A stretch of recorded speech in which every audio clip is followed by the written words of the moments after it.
This is GerotheHero, and this is my review of Made in the Abyss, Episode 11. Nanachi saves Riko for the meantime by giving her medicine in an interesting way that of course embarrasses Reg. Nanachi explains that she has seen everything that has happened, but is wary to help sooner because she explains that she is a hollow, a cave raider that has transformed into something else, where basically you lose your memories of who you were, and that if any cave diver discovers you, they kill you on sight. It kind of explains why she doesn't help at first, but at the same time, based on her personality, she isn't the type to run out into danger or exert herself too much. We see that she's fooled Reg enough to forgive her inaction, so she kind of thinks of Reg as a sign of a fool or easily manipulated. It's also interesting that she kind of knows that Reg is a robot, although she does say that she overheard of all of what they said, so she probably kind of figured it out.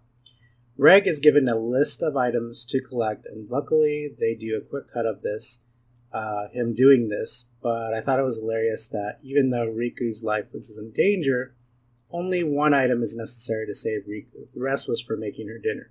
She explains she can't help Riko and also go out hunting for dinner, and of course Reg falls for this too, so she thinks again that he's an easily fooled person.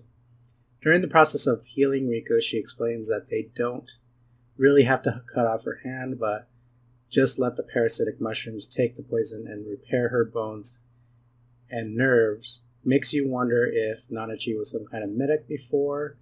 It also was disturbing to see that the other hollow that Nanachi was taking care of is almost like a warning of what may be their future, because this will happen if they go to the bottom of the abyss. Reg, later when cleaning Riko's clothes, sees the same flowers that are described to be where Riko's mom, Liza, left her weapon. When this comes out of his memory or a dream, he feels that he was hearing a voice of someone else that was like a robot like him, and that he might have been there when Liza died. But it's weird because he remembers what Ozen's statement was, that no one is at that grave.